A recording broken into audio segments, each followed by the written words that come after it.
جو قرآنی اور نبوی پیغامات ہمارے سامنے آئے ہیں یا آئندہ آئیں گے، باری تعالی ہم سب کو ان پیغامات و نصائح پر عمل کا جذبہ لے کر یہاں سے جانے کی سعادت و توفیق میسر فرمائے۔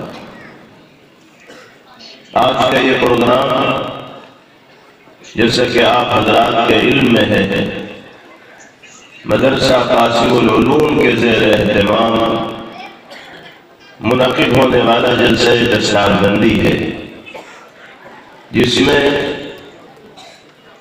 ان خوش نصیب عزیزوں کے سروں پر اعزاز و اکرام کی دستار باندھی جانی ہے، جن کے سینوں کو اللہ رب العزت والجلال نے اپنے کلام مقدس کی حفاظت کے لیے منتخب فرمایا ہے، چنا ہے۔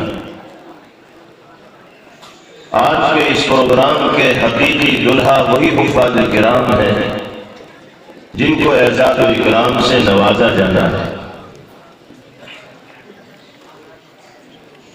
اور اس چھوٹے سے پروگرام میں ان کو یہ اعزاز دیا جانا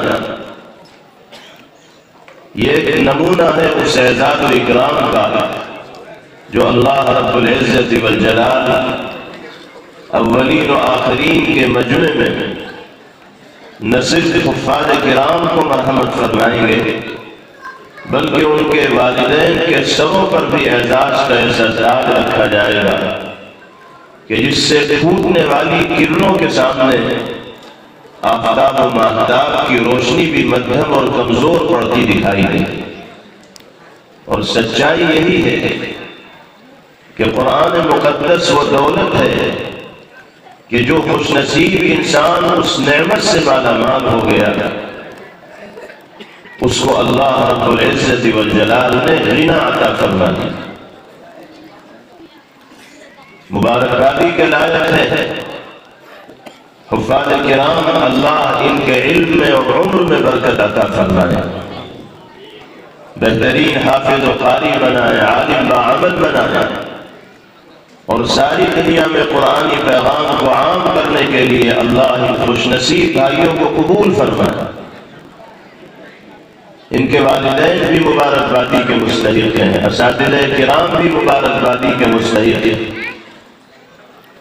اور یہ مدرسہ جس کی چہار دیواری میں رہ کر ان بچوں نے تعلیم قرآن کا سلیقہ سیکھا، قرآن کی تلاوت کا طریقہ سیکھا،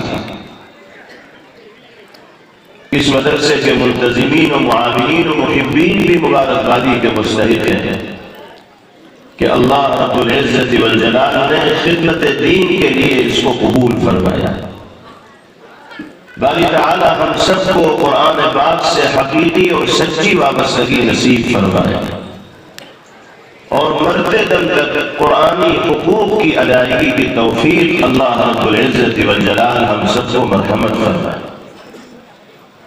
میں اس موقع پر خاص طور پر حفاظ کرام سے یہ عرض کرنا چاہوں گا کہ آپ کو یہ بات اپنے ذہن میں رکھنی چاہیے کہ جس طرح قرآن پاک حفظ کرنا اعلیٰ درجے کی سعادت ہے اور نیک بختی ہے، اسی طرح مرتے دم تک قرآن پاک کے حفظ کو جلا بخشنا یہ ایمان والے کی اور حافظ قرآن کی ذمہ داری ہے۔ اگر حافظ بننے کے بعد، قرآن سے نسبت قائم کرنے کے بعد کوئی شخص قرآنی حقوق کی ادائیگی میں کوتاہی کرے گا تو وہ اللہ کی نگاہ میں مجرم اور قصوروار قرار دیا جائے۔ جناب رسول اللہ صلی اللہ علیہ وسلم نے حدیث پاک میں ارشاد فرمایا، عرضت علی ذنوب امتی فلم ار ذنبا اعظم من سورة او آیة اوتیها رجل ثم نسیها۔ فرمایا کہ میرے سامنے امت کے گناہ پیش کیے گئے، بدعمالیاں پیش کی گئی، میں نے ان گناہوں پر جب نگاہ ڈالی تو سب سے بڑا گناہ امت میں جو مجھے محسوس ہوا، دکھائی دیا، وہ یہ تھا کہ اللہ نے اپنے کسی بندے کو قرآن پاک کی ایک آیت سکھلائی، ایک سورت سکھلائی، پورا قرآن پاک یاد کر لینا، یہ تو بہت اعلیٰ درجے کی چیز ہے۔ پھر اس نے تلاوت قرآن سے غفلت کا مظاہرہ کرتے ہوئے سیکھی ہوئی آیت و سورت کو یا قرآن مقدس کے بابوں کو بھلا دیا۔ نبی کریم علیہ السلام فرماتے ہیں کہ اس سے بڑا گناہ میں نے اپنی امت کے گناہوں میں کوئی دوسرا نہیں دیکھا۔ اس سے یہ پیغام دیا نبی کریم علیہ السلام نے کہ اپنا رابطہ اور تعلق قرآن پاک سے مستحکم اور مضبوط رکھو، کہیں ایسا نہ ہو کہ تمہاری غفلت و بے توجہی کے نتیجے میں قرآن تمہیں خیر آباد کہہ کر چلا جائے۔ قرآن ہمارا محتاج نہیں، ہم قرآن کے محتاج ہیں۔ وہ تو اللہ کا کلام ہے، غنی ہے۔ ہم اگر دنیاوی اور اخروی سعادتیں اور کامیابیاں حاصل کرنا چاہتے ہیں تو قرآن کا بن کر زندگی گزارنی ہو۔ صحابہ کرام رضوان اللہ علیہم اجمعین سے نبی پاک علیہ السلام فرمایا کرتے تھے تعاہدوا بالقرآن فوالذی نفسی بیدہ لہو اشد تفصیا من الابل فی عقلها۔ قرآن کی نگرانی رکھا کرو، قرآن کی نگہداشت رکھا کرو، قرآن کی تلاوت کا معمول بنائے رکھا کرو، اس لیے کہ قسم اس ذات کی جس کے قبضے میں محمد کی جان ہے، رسی توڑا کر بھاگنے والے اونٹ سے زیادہ تیزی کے ساتھ قرآن ہاتھ سے نکل جاتا ہے۔ ہماری زندگی میں اگر تلاوت کلام اللہ کا معمول ہوگا تو قرآن سے وابستگی اور تعلق برقرار رہے گا، اور خدا نخواستہ اس میں اگر کمزوری آئے گی، اضمحلال آئے گا، ضعف آئے گا تو قرآن ہم سے دور ہوتا چلا جائے گا۔ یوں تو ہر مسلمان کو اپنے ذمہ فرض جاننا چاہیے روزانہ کلام اللہ کی تلاوت کو۔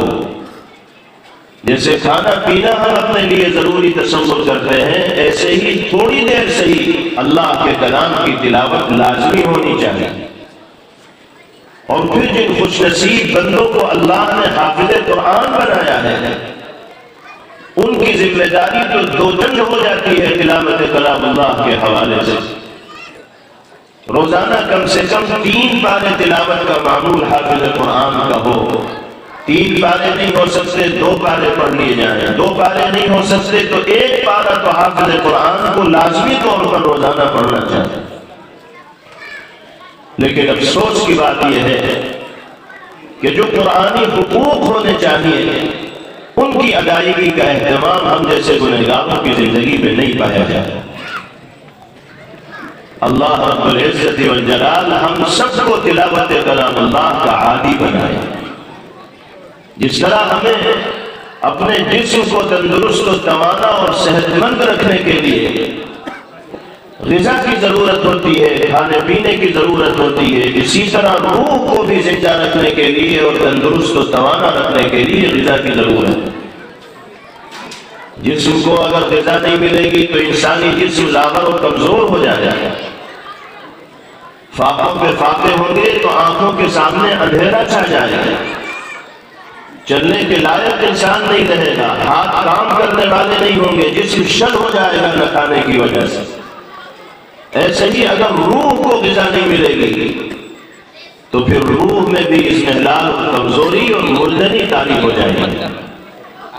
جس طرح جسم کو صحت مند رکھنے کے لیے کھانا پینا ضروری ہے غذا کے طور پر، اسی طرح روح کو زندہ اور صحت مند رکھنے کے لیے اللہ کا ذکر اور کلام الہی کی تلاوت لازمی اور ضروری ہے۔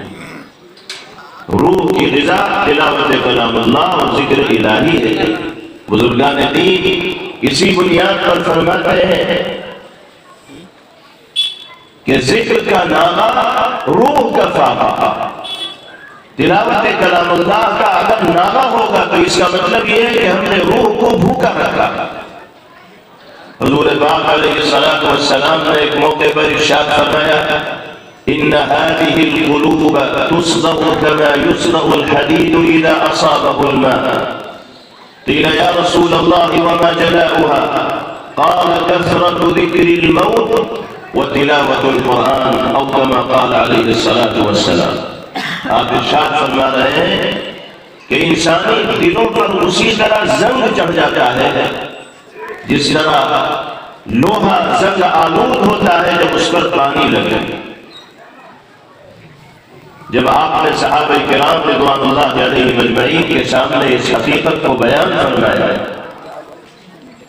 تو صحابہ نے پوچھا کہ یا رسول اللہ اگر دل اس طرح زنگ آلود ہو جائے گا تو اس کی صفائی کا کیا طریقہ ہوگا, دھلائی کا کیا طریقہ ہوگا؟ لوہے پر زنگ لگ جاتا ہے تو مختلف کیمیکل آتے ہیں جن کا استعمال کر کے زنگ کو دور کیا جاتا ہے, یا بھٹی میں لوہے کو جلایا جاتا ہے, اس سے بھی زنگ دور ہو جاتا ہے. دل پر اگر زنگ چڑھے گا تو اس کو دور کرنے کا کیا طریقہ ہوگا؟ نبی کریم علیہ السلام نے دو باتیں ارشاد فرمائی. پہلے نمبر پر فرمایا کثرت ذکر الموت, موت کا جتنا زیادہ تذکرہ ہوگا, جتنا زیادہ استحضار ہوگا, جتنا زیادہ تصور ہوگا, دل زنگ آلود ہونے سے محفوظ رہے. انسان موت کو یاد کرے گا تو دل کی چربی پگھلے گی. اللہ کی بارگاہ میں حاضری کا احساس جب زندہ ہوگا تو خود بخود زبان میں پاکیزگی آنے لگے گی, نگاہوں میں پاکیزگی آنے لگے گی, جسم کے مختلف اعضاء صحیح کام کرنے لگیں گے. جب انسان کے دل پر غفلت کا پردہ پڑتا ہے تو وہ منمانی کرنے لگتا ہے. موت یاد ہوگی اور اللہ کی بارگاہ میں حاضری کے وقت جواب دہی کا احساس ہوگا تو خود بخود انسان سیدھا چلنے لگے گا. دل, دماغ صحیح سوچ اور افکار و خیالات کے حامل بن جائیں. اور دوسری چیز نبی کریم علیہ السلام نے ارشاد فرمائی وتلاوت القرآن. اپنے دل کی دھلائی اگر کرنا چاہتے ہو, دل کی صفائی کرنا چاہتے ہو, اور دل کو غفلت سے پاک رکھنا چاہتے ہو, زنگ سے دور رکھنا چاہتے ہو, تو اللہ کے کلام کی تلاوت کے عادی بنو. ہم میں سے کون ایسا ہوگا جو اپنے دل کو صاف رکھنے کی آرزو, تمنا اور خواہش نہ رکھتا ہو؟ لیکن محض خواہش اور چاہت سے کچھ نہیں ہوتا جب تک کہ منزل کو حاصل کرنے کے لیے ان شرائط کو پورا نہیں کیا جاتا جو اللہ اور اس کے رسول صلی اللہ علیہ وسلم نے بیان فرمایا. کتنے افسوس کی بات ہے کہ آج ہمارے بھائیوں اور بہنوں میں ایک بہت بڑا طبقہ ایسا ہے جو کلام الہی کی ایک آیت کو صحیح طور پر تلاوت کرنے پر قادر نہیں ہے. آپ سروے کریں گے تو ہزاروں نہیں لاکھوں مسلمان بھائی بہنیں اس طرح کے مل جائیں گے کہ جن کو سب کچھ آتا ہے, اگر نہیں آتا تو اللہ کے کلام کی تلاوت نہیں آتی. اور ایک بہت بڑا طبقہ ایسے مسلمانوں کا ہے جو قرآن پڑھنا جانتے بھی ہیں لیکن تلاوت کلام اللہ کو انہوں نے اپنا مشغلہ نہیں بنایا ہے, اپنی دلچسپی کا سامان نہیں بنایا ہے, اپنی زندگی کا معمول نہیں بنایا ہے. ضرورت اس بات کی ہے کہ ہم قرآنی حقوق کی ادائیگی کا اہتمام کریں, اور پہلا حق اللہ کے کلام کا یہ ہے کہ اس کی تلاوت کا معمول ایک مسلمان بنائے. اللہ ہم سب کو اس حق کی ادائیگی کی توفیق مرحمت فرمائے. دوسرا اہم اور بنیادی حق جس کی ادائیگی ہم پر بھی لازم ہے, تمام حفاظ کرام پر لازم ہے, وہ یہ کہ قرآن جیسی زندگی گزارنے کا مطالبہ کرتا ہے, جو راستہ دکھاتا ہے, جو نمونہ بتاتا ہے, ہم ویسی ہی زندگی سوئے زمین پر گزارے ہیں. ہمارا کردار قرآنی ہو, ہمارا کریکٹر قرآنی ہو, ہماری گفتار قرآنی ہو, ہماری سوچ اور فکر قرآنی پیغامات, نصائح اور عبر کے مطابق. خاص طور پر قرآن سے نسبت و تعلق رکھنے والوں کے لیے, حفاظ کرام کے لیے, علماء کے لیے, اور عام طور پر ہر مسلمان کے لیے نبی کریم علیہ السلام ارشاد فرماتے ہیں لا ينبغي لصاحب القرآن ان يحد مع من حد وان يجهل مع من جهل وفي جوفه كلام الله. فرمایا نبی کریم علیہ السلام نے کہ کسی صاحب قرآن کے لیے, قرآن سے تعلق و نسبت رکھنے والے کسی مسلمان کے لیے یہ چیز زیب دینے والی ہے ہی نہیں کہ وہ کسی تلخ کلامی کرنے والے کا جواب تلخ کلامی سے دے، کسی منہ زوری کرنے والے کا جواب منہ زوری سے دے، کسی گالی دینے والے کا جواب گالی سے دے، کسی جہالت و بدتمیزی کا معاملہ کرنے والے کے ساتھ جہالت و بدتمیزی کا معاملہ کرے۔ وفی جو فی کلام اللہ، اس کے دل میں اللہ کا کلام ہو اور وہ اپنی زبان سے جھوٹ بول رہا ہو، گالیاں دے رہا ہو، بیہودہ گوئی کر رہا ہو، میرے آقا فرماتے ہیں کہ قرآن والے کو تو یہ چیز زیب دینے والی ہے ہی نہیں۔ ناقدری ہے اللہ کے کلام کی کہ ہم اس کی ہدایات و تعلیمات کے خلاف زندگی گزاریں۔ یوں تو کسی بھی مسلمان کے لیے جھوٹ بولنے کی، گالی دینے کی، غیبت کرنے کی، زبان کے غلط استعمال کی، نگاہوں کے غلط استعمال کی اجازت نہیں، لیکن خاص طور پر حفاظ کرام کے لیے، علماء کے لیے، دین سے نسبت رکھنے والے طبقے کے لیے قرآنی تقاضوں کے خلاف زندگی گزارنا کسی بھی اعتبار سے گنجائش رکھنے والا عمل نہیں ہوگا۔ ایک حافظ قرآن ہو اور والدین کی بات نہ مانتا، ماں باپ کا دل دکھاتا ہو، لوگوں کے ساتھ بدتمیزی سے اور بدتہذیبی سے پیش آتا ہو، نبی کریم علیہ السلام کے ارشاد گرامی کے مطابق یہ ممکن نہیں۔ ہمارا لباس، ہمارا پہناوا، ہماری شکل و صورت، ہماری وضاحت قرآنی اور نبوی تعلیم اور ہدایت کے مطابق ہونی چاہیے۔ تو ہمارے جو حافظ قرآن بھائی ہیں، خاص طور پر ان کو اس جانب توجہ دینی چاہیے اور اپنے آپ کو ایسا بنا کر دنیا میں رکھنا چاہیے کہ دنیا یہ کہنے پر مجبور ہو کہ حافظ ایسا ہوتا ہے، عالم ایسا ہوتا ہے، طالب علم ایسا ہوتا ہے، دین سے نسبت رکھنے والا مسلمان ایسا ہوتا ہے۔ ہم اسلام کے داعی بنیں گے، ترجمان بنیں گے، دنیا ہمیں دیکھ کر ہمارے مذہب کو پہچانے گی، سمجھے گی۔ ہمارا کردار اچھا ہوگا، اخلاق اچھے ہوں گے، برتاؤ اور رویہ اچھا ہوگا تو ہم اپنے عمل سے دوسروں کو دین کی طرف بلانے والے اور اچھائی کی دعوت دینے والے بنیں گے۔ اللہ پاک ہم سب کو ان ہدایات پر عمل پیرا ہونے کی توفیق مرحمت فرمائے۔ میں نے آپ کے سامنے شروع میں قرآن پاک کی ایک آیت مبارکہ تلاوت کی تھی، اس میں اللہ رب العزت والجلال نے دنیا میں بسنے والے انسانوں کو نہایت اہم نصیحت فرمائی، اور اس نصیحت کا تعلق انسانی طبقے کے ہر سماج و معاشرے کے ساتھ ہے۔ پیغمبر علیہ السلام کے ارشاد گرامی کے مطابق اس آیت کریمہ کے ذریعے اللہ رب العزت والجلال نے ہمیں آپسی گفتگو اور بات چیت کا عنوان دیا ہے۔ جب ہم اپنے ساتھیوں کے ساتھ بیٹھے ہیں، اپنے احباب کے سرکل میں موجود ہوں، ہر آدمی کے کچھ ساتھی ہوتے ہیں، ملنے جلنے والے ہوتے ہیں، متعلق ہوتے ہیں، جن کے ساتھ روزانہ اس کا اٹھنا بیٹھنا ہوتا ہے، 2 دن بعد ہوتا ہے، ہفتے میں ہوتا ہے، تو مختلف موضوعات پر باہمی گفتگو لوگوں کے درمیان ہوتی ہے، اور دیکھنے میں یہ آتا ہے کہ جو جس موضوع سے دلچسپی رکھتا ہے اپنے دوستوں کے ساتھ گفتگو میں اسی موضوع پر چرچا کرتا ہے، اسی عنوان پر ان کی بات چیت ہوتی۔ جن لوگوں کو کھیل سے دلچسپی ہے وہ اپنے ساتھیوں کے ساتھ بیٹھیں گے تو کھیل پر مذاکرہ ہوگا، مباحثہ ہوگا۔ کرکٹ سے دلچسپی ہے تو کھلاڑیوں کے بارے میں بات چیت ہوگی، مختلف ٹیموں کے بارے میں بات چیت ہوگی، کون جیت رہا ہے، کون ہار رہا ہے، کس نے کتنے رن بنائے، کس نے کتنے وکٹ لیے، گھنٹوں اسی گفتگو میں گزر جائیں۔ جن لوگوں کی دلچسپی کا موضوع فلم ہوتی ہے تو وہ اپنے دوستوں کے ساتھ بیٹھ کر جو گفتگو کرتے ہیں اس میں فلمی اسٹوری ہی حاوی اور غالب رہتی ہے۔ فلم میں کردار نبھانے والے لوگوں کا تذکرہ ہوتا ہے، کوئی کسی کے کردار کا ذکر کرتا ہے، کوئی کسی کے کردار کا ذکر کرتا ہے۔ جن لوگوں کو سیاست سے اور راجنیتی سے دلچسپی ہوتی ہے وہ اپنے دوستوں کے ساتھ بیٹھتے ہیں تو ان کی گفتگو میں سیاسی گفتگو ہی حاوی رہتی۔ کہاں چناؤ چل رہے ہیں، تم کس پارٹی کا ساتھ دے رہے ہو، کس پارٹی کی کیا پوزیشن ہے، کون امیدوار کیا سمیکرن بنا رہا ہے، یہی ان کی گفتگو کا موضوع رہتا ہے اور یہی ان کی دلچسپی کا سامان ہوتا ہے۔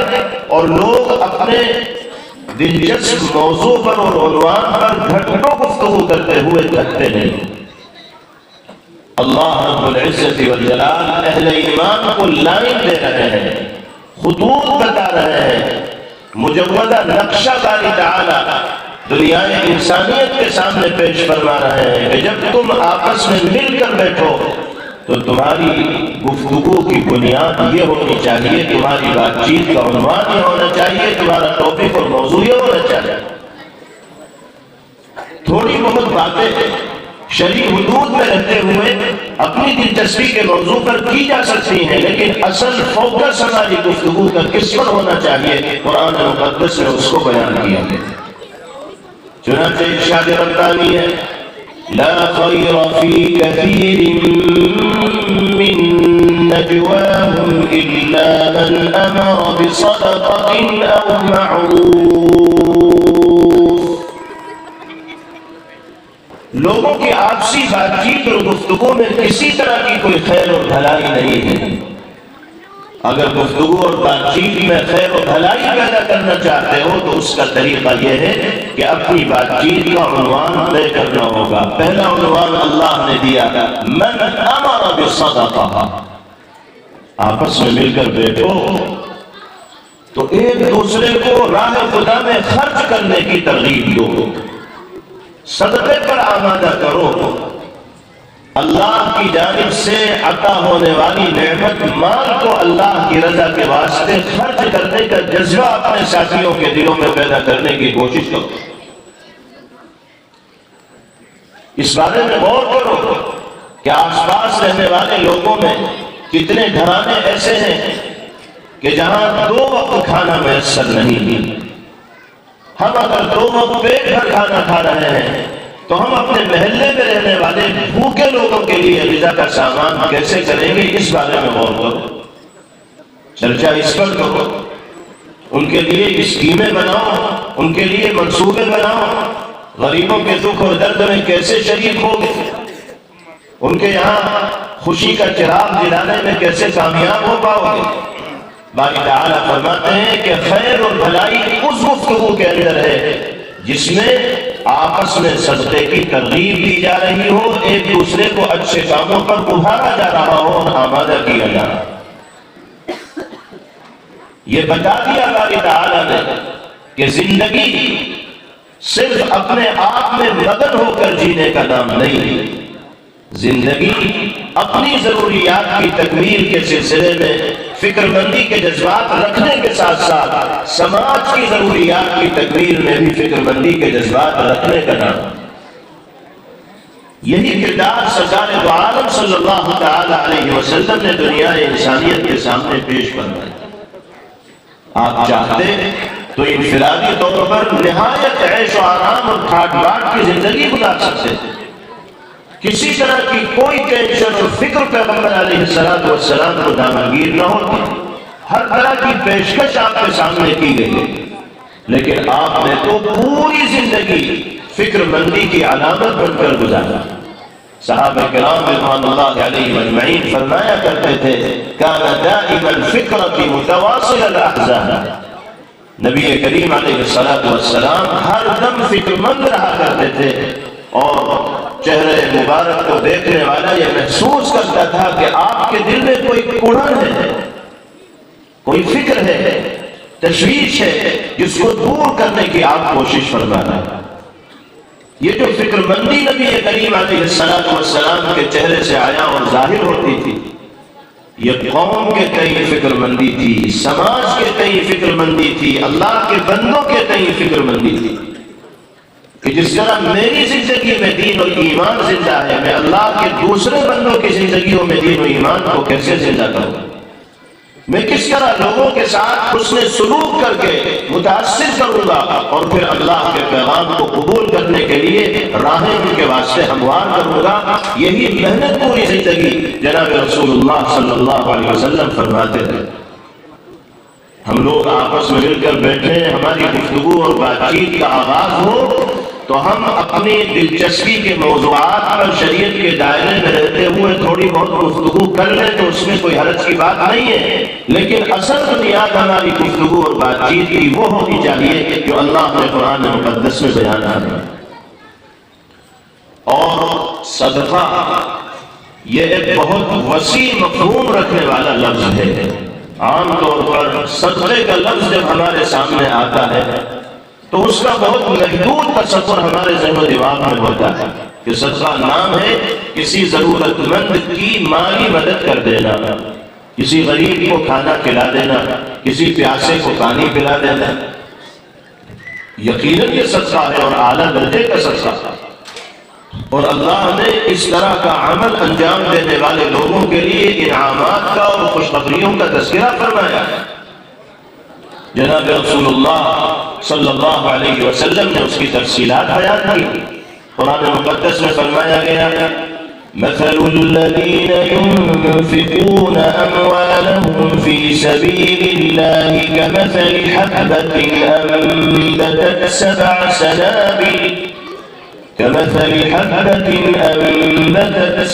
سنابل في كل سنبلة 100 حبة والله يضاعف لمن يشاء والله واسع عليم۔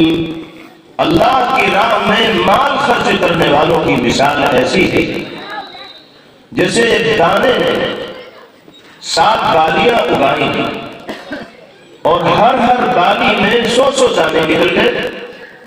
گیہوں کا ایک ہی دانہ تو زمین میں ڈالا جاتا ہے، لیکن اللہ اپنے قدرت سے اس ایک دانے سے 7 بالیاں پیدا کرتے ہیں، اس سے زیادہ بھی پیدا کرتے ہیں، اور ہر بالی میں 100 دانے۔ تو آپ اندازہ لگائیے صدقے کو اللہ نے کتنا بڑھایا ہے۔ گیہوں کے ایک دانے سے 7 بالی اور ہر بالی میں 100 دانے، تو 700 دانے تو یہی ہو گئے، ایک دانے کے بدلے میں 700 دانے آ گئے۔ صدقے کی مثال یہی ہے، راہ خدا میں خرچ کرنے کی مثال یہی ہے۔ اور اس کے بعد اللہ جتنا اضافہ فرمانا چاہتے ہیں اضافہ فرماتے ہیں۔ وَاللَّهُ يُضَاعِفُ لِمَن يَشَاءُ وَاللَّهُ وَاسِعٌ عَلِيمٌ۔ اللہ جس کے لیے جتنا چاہے اضافہ فرما دے، بڑھا دے، اجر 2 چند فرما دے۔ اللہ بہت وسعت رکھنے والے اور بڑے جانکار ہیں۔ حضور پاک علیہ السلام نے ایک حدیث پاک میں ارشاد فرمایا حصنوا اموالکم بالزکاة وداووا مرضاکم بالصدقہ واعدوا للبلاء الدعاء۔ مسلمانوں اپنے مال کی قلعہ بندی کر دو زکوٰۃ کی ادائیگی کے ذریعے، یعنی زکوٰۃ ادا کرو گے تو ناگہانی آفات و حوادث سے، مختلف طرح کے امراض و بیماریوں سے، بلاؤں سے اللہ پاک تمہاری اور تمہارے مال کی حفاظت فرمائے۔ زکوٰۃ کی شکل میں مال دیا ضرور جاتا ہے، لیکن اس فریضے کی ادائیگی کے نتیجے میں اللہ جو برکت بقیہ مال میں پیدا فرماتے ہیں وہ ہمارے تصور اور فہم و گمان سے کہیں زیادہ ہے۔ انسان کو جانے والا مال تو دکھائی دیتا ہے، لیکن جو برکت ہو رہی ہے اس کا احساس نہیں ہوتا، اس لیے دینا بھاری پڑتا ہے۔ آپ نے فرمایا حصنوا اموالکم بالزکاة، مال کی حفاظت چاہتے ہو تو پابندی سے زکوٰۃ دو، یہ فریضہ ہے، اس کی ادائیگی میں کوتاہی ہوگی تو اللہ کے سامنے جواب دہ ہونا پڑے۔ پھر فرمایا وداووا مرضاکم بالصدقہ، بیماروں کا علاج صدقے کے ذریعے بھی کرو۔ ڈاکٹر کے پاس تو جا کر دوا لی ہی جائے گی، اطباء سے مشورے ضرور کیے جائیں گے، علاج و معالجہ بھی ضروری ہے، لیکن اس کے ساتھ ساتھ صدقات کا اہتمام ہوگا تو اللہ بیماریوں کو دفع فرما دے۔ حضور پاک علیہ السلام نے ارشاد فرمایا ان الصدقۃ تدفع البلاء، صدقہ بلاؤں کو دور کرتا ہے۔ اور ایک جگہ فرمایا ان الصدقۃ لتطفئ غضب الرب وتدفع میدۃ السوء، او کما قال علیہ السلام، صدقہ اللہ کے غصے کو ٹھنڈا کر دیتا ہے اور انسان کو بری موت سے محفوظ کر دیتا ہے۔ تو یہ صدقے کے فوائد ہیں جو بہت کثرت سے جناب رسول اللہ صلی اللہ علیہ وسلم نے ذکر فرمایا۔ میں تو یہ عرض کر رہا تھا کہ صدقے کا مطلب صرف یہی نہیں ہے جو ہمارے ذہن و دماغ کے اندر عام طور پر پایا جاتا ہے۔ صدقہ بہت وسیع مفہوم اپنے اندر رکھتا ہے۔ حضور پاک علیہ الصلوۃ والسلام نے فرمایا کل تسبیحۃ صدقہ وکل تحمیدۃ صدقہ وکل تہلیلۃ صدقہ وکل تکبیرۃ صدقہ۔ ایک مرتبہ سبحان اللہ کہو گے تو بھی صدقے کا ثواب ملے گا، الحمدللہ کہو گے تو بھی صدقے کا ثواب ملے گا، لا الہ الا اللہ اللہ اکبر کہو گے تو بھی صدقے کا ثواب ملے گا۔ آپ نے فرمایا تبسمک فی وجہ اخیک صدقہ، اپنے بھائی سے مسکراتے چہرے کے ساتھ ملو، بشاشت و خوشدلی کے ساتھ ملو تو تمہارا خوشدلی اور بشاشت اور مسکراتے چہرے کے ساتھ بھائیوں سے ملاقات کرنا یہ بھی صدقے کے برابر اجر و ثواب رکھنے والا عمل ہوگا، اس لیے کہ اللہ کے کسی بندے کے دل کو خوش کرنا شرعی دائرے میں رہتے ہوئے اللہ کی رضا اور خوشنودی کا باعث اور ذریعہ۔ یہاں تک فرمایا نبی کریم علیہ الصلوۃ والسلام نے کہ محبت کے ساتھ اپنی بیوی کے منہ میں لقمہ ڈالنا یہ بھی صدقے کے برابر اجر رکھنے والا عمل ہے، کیونکہ اس کے نتیجے میں شوہر اور بیوی کے درمیان محبتیں بڑھیں گی۔ جب محبتیں ہوں گی اور دونوں کے دل ملیں گے تو خوشگوار زندگی گزرے گی، اور اس خوشگواری کا اثر آنے والی نسلوں کے اوپر پڑے گا۔ اللہ اطمینان و عافیت کے ساتھ لوگوں کو زندگی گزارنے کا موقع میسر کرتا ہے۔ ایک موقع پر تو نبی کریم علیہ الصلوۃ والسلام نے یہاں تک فرمایا اذا انفق المسلم على اهله وهو يحتسبها فهو عند الله صدقہ، کہ کوئی مسلمان اپنی بیوی اور بچوں کی ضرورت کو پورا کرنے کے لیے جو خرچ کرے گا ثواب کی امید رکھتے ہوئے تو اللہ اس پر بھی اس کو صدقے کا ثواب مرحمت فرمائے۔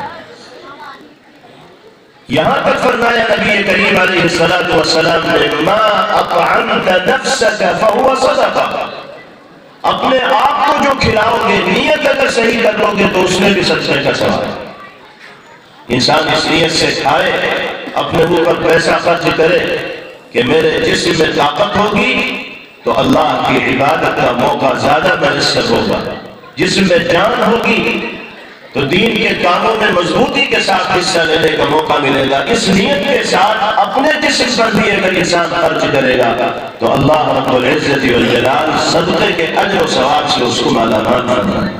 بہرحال قرآن مقدس میں پہلا عنوان یہ دیا گیا کہ جب ہم لوگ آپس میں مل کر بیٹھیں تو ایک دوسرے کو صدقے کی ترغیب دینے والے ہیں۔